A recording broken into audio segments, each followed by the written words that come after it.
আজকের বানাচ্ছি vegetable chop. আর এটা আমাদের বাঙালিদের কাছে জনপ্রিয় একটি রেসিপি। যে কোনো অনুষ্ঠানে এই ভেজিটেবিল চপ আমরা বানিয়ে খেয়ে থাকি।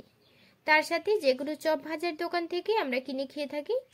সন্ধেবেলা গরম গরম চায়ের সাথে অসাধারণ লাগে খেতে। আর একদম দোকানের মতো আপনিও বাড়িতে বানিয়ে ফেলতে পারবেন। তাহলে চলুন রেসিপিটা শুরু করি। আর রেসিপিটা শুরু করার আগে বলে দিই, আমার চ্যানেলে নতুন বন্ধু হয়ে থাকলে চ্যানেলটিকে সাবস্ক্রাইব করে রাখার অনুরোধ রইল। নমস্কার, আমি মলি রান্নাঘরে আবারও একটা নতুন রেসিপিতে আপনাদের সবাইকে স্বাগত। ভেজিটেবিল চপ বানানোর জন্য এখানে একটি মিক্সিং বোলে প্রথমে নিয়ে নিচ্ছি 200 গ্রাম লাল বিট, আর নিচ্ছি 150 গ্রাম গাজর। পরিষ্কার করে ছাড়িয়ে নিয়েছিলাম। এবার গাজর আর বিটটাকে জল দিয়ে খুব ভালো করে ধুয়ে নেব। 200 গ্রাম বিট আর 150 গ্রাম গাজর থেকে মোটামুটি আমার 15 থেকে 16 খানা ভেজিটেবিল তৈরি হয়ে যাবে। খুব ভালো করে দুইবারের মতন ধুয়ে নিয়েছি। এবার একটা গ্রেটার নিয়েছি, গাজরটাকে প্রথমে আমি গ্রেট করে নেব।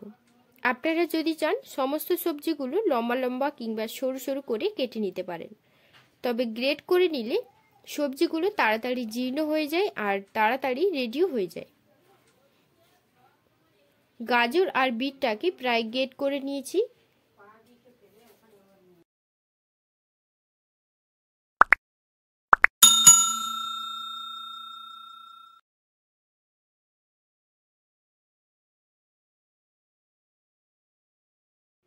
তো দেখুন, গাজর আর বিটটাকে গ্রেট করে নিয়েছি একদম চিড়ি করে। এবার এখানে দুটো মিডিয়াম সাইজের সেদ্ধ করে রাখা আলু নিয়েছি, আলুটাকেও সেম প্রসেসে গ্রেট করে নিচ্ছি। গ্রেট করা হয়ে গেলে পুরটা তৈরি করার জন্য কড়াইতে সামান্য পরিমাণে সর্ষের তেল দিয়েছি। এবার তেলটা গরম হলে তেলের মধ্যে দিয়ে দেব হাফ চামচ পরিমাণে কালো জিরে, আর দিচ্ছি 1 চামচ দিচ্ছি 5 ফোড়ন। এবার ভালো করে মিশিয়ে নিচ্ছি। এবার দেব আদা ও কাঁচা লঙ্কা বাটা 2 চামচ পরিমাণে, তারপর দিচ্ছি 1 চামচ হলুদ গুঁড়ো। এবার ভালো করে মিশিয়ে আদা আর কাঁচা লঙ্কাটাকে ভাজা ভাজা করে নিচ্ছি। আচ্ছা, এখানে একটি কথা আপনাদের বলে রাখি, তেলের মধ্যে দেওয়ার পর যদি ছিটকোতে থাকে সেই জায়গায় সামান্য পরিমাণ হলুদ গুঁড়ো দিয়ে দিতে পারেন। এবার দিয়ে দিচ্ছি গ্রেট করে রাখা সমস্ত সবজি।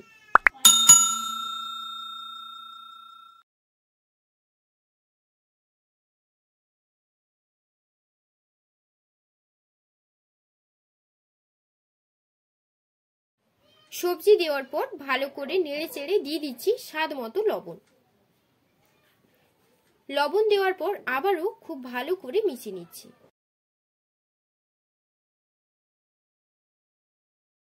মিশিয়ে নেওয়ার পর ঢাকা দিয়ে সবজিগুলোকে সেদ্ধ করে নিচ্ছি। এবার একটা ভাজা মশলা তৈরি করব। তার জন্য নিয়েছি 1 চামচ মৌরি, 1 চামচ ধনে, 1 চামচ জিরে, 1 চামচ গোলমরিচ, আর নিয়েছি কয়েকটা এলাচ, লবঙ্গ, দারচিনি। শুকনো কড়াইতে দিয়ে ভেজে নেব। ভেজিটেবিল চপের জন্য এই ভাজা মশলাটাই কিন্তু মেন। এই ভাজা মশলাটা দিলে চপের ফ্লেভারটাই কিন্তু একদম চেঞ্জ হয়ে যায়। ভাজা হয়ে গেলে গুঁড়ো করে নেব মশলাগুলোকে। এদিকে ঢাকনা খুলে সমস্ত সবজিগুলো সেদ্ধ হয়ে গেলে দিয়ে দেব 1 চামচ চিনি, আর নিয়েছি কয়েকটা চিনেবাদাম। এবার দিয়ে দিচ্ছি 4 চামচ পরিমাণে ময়দা। ময়দা দিলে পুরটা আঠালো ভাব থাকবে, আর যেমন শেপ দেবেন ঠিক তেমনই কিন্তু আপনার শেপটি থাকবে, আর ময়দা দেওয়ার কারণে ফেটেও যাবে না। আর দিয়েছি 4 চামচ পরিমাণে ব্রেড ক্রাম্বস, আর যেই ভাজা মশলাটা গুঁড়ো করে রেখেছিলাম সেটাও আমি 1 চামচ দিয়ে দিচ্ছি। এবার সবকিছু ভালো করে নেড়ে চেড়ে মিশিয়ে নিচ্ছি।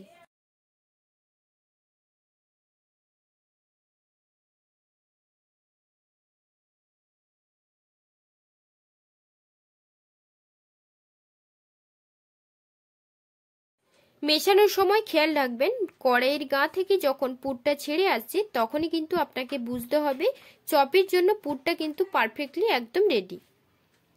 এবার নামানোর আগে 2 চামচ ধনেপাতা কুচি দিয়ে নেড়ে চেড়ে একটি মিক্সিং বোলে নিয়ে ঠান্ডা হওয়ার জন্য কিছুক্ষণ রেখে দেব।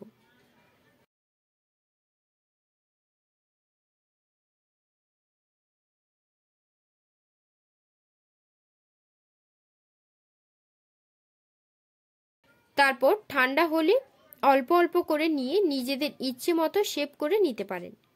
আমি ঠিক এই রকম সাইজ করে নিচ্ছি। এবার একে একে সবগুলো তৈরি করে নেব।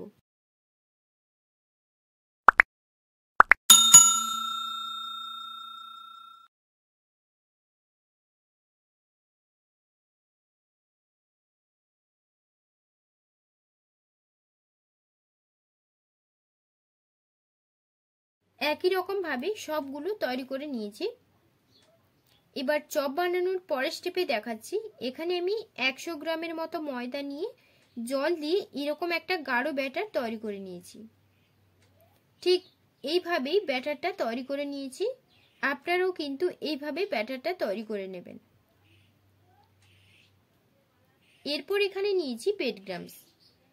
এই জায়গায় ব্রেড ক্রাম্বস না থাকলে টোস্ট বিস্কুটকেও গুঁড়ো করে নিতে পারেন, এতে করেও টেস্টটা সুন্দর আছে। আর নিয়েছি শুকনো ময়দা। এবার একটা একটা চপ নিয়ে ব্যাটারে ডুবিয়ে শুকনো ময়দায় কোট করে আবারও একবার ময়দার ব্যাটারে দিয়ে শুকনো ময়দায় দিয়ে কোট করে ব্রেড ক্রাম্বসে দিয়ে কোট করে নেব। পরপর দুইবার কোট করে নিচ্ছি।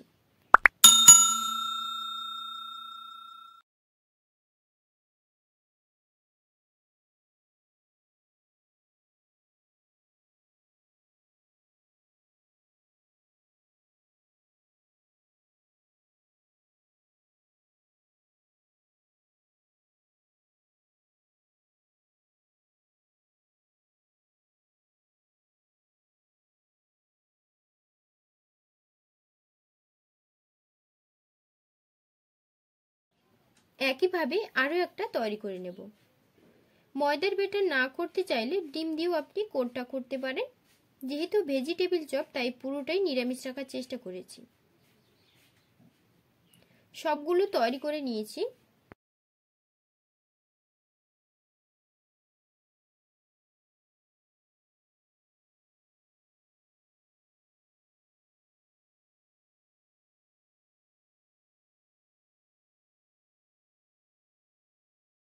এবার ভাজার জন্য তেল গরম হলে একে একে চপগুলোকে দিয়ে দিচ্ছি। চপ দেওয়ার পর সঙ্গে সঙ্গে নাড়বেন না, এতে করে ভেঙে যাওয়ার চান্স থাকে। প্রায় 1 থেকে 1.5 মিনিট পর চপগুলোকে উল্টে দিচ্ছি। এইভাবে উল্টে পাল্টে চপগুলোকে ভেজে নেব। আচ্ছা, এখানে একটি কথা বলে রাখি, এই ভেজিটেবিল চপ বানিয়ে একটা এয়ার কন্টেনারে রেখে ডিপ ফ্রিজে স্টোর করতে পারবেন। যখন খাওয়ার ইচ্ছে হবে তখন কিন্তু চপগুলোকে ভেজে খেতে পারবেন। ফ্রিজে প্রায় 1 মাসের মতন স্টোর করতে পারবেন। 4 থেকে 5 মিনিটের মধ্যেই কিন্তু যখনই দেখবেন চপটা গোল্ডেন ফ্রাই হয়ে গেছে তখনই একটা ঝাড়ার সাহায্যে তেল ঝরিয়ে চপগুলোকে একে একে তুলে নেবেন। দেখুন চপগুলো দেখতে কতটা সুন্দর হয়েছে। এবার একটি সার্ভিং প্লেটে নিয়ে আমি একটা ভেঙে আপনাদের দেখাচ্ছি। বিকেলে গরম গরম চায়ের সাথে এরকম একটা ভেজিটেবল থাকলে ব্যাস সন্ধ্যেটা কিন্তু পুরো জমে যাবে। ভীষণ টেস্টি আর মুচমুচে একটি রেসিপি কত সহজেই কিন্তু আমার তৈরি হয়ে গেল। আশা করছি আজকের আমার এই রেসিপিটি আপনাদের কাছে ভালো লেগেছে। আর রেসিপিটি ভালো লাগলে বাড়িতে বানিয়ে আমাকে কিন্তু অবশ্যই একটা কমেন্ট করে জানাবেন। ভালো লাগলে ফ্যামিলি ও বন্ধুদের সাথে শেয়ার করবেন। আর তার সাথে বলে রাখি, এমনই নিত্য নতুন রেসিপিগুলো দেখার জন্য আমার চ্যানেলটিকে সাবস্ক্রাইব করে অল অপশনে ক্লিক করে রাখবেন। তাহলে রেসিপিগুলো সবার আগে আপনাদের কাছে পৌঁছে যাবে। আর ভিডিওটি শেষ পর্যন্ত দেখার জন্য আপনাকে অসংখ্য ধন্যবাদ। আজকের তবে এখানেই ভিডিওটি শেষ করছি। দেখা হচ্ছে পরবর্তী নেক্সট কোনো রেসিপিতে খুব তাড়াতাড়ি। তো দেখা হচ্ছে পরবর্তী নেক্সট কোনো ভিডিওতে। আপনারা ভালো থাকবেন, সুস্থ থাকবেন। ধন্যবাদ।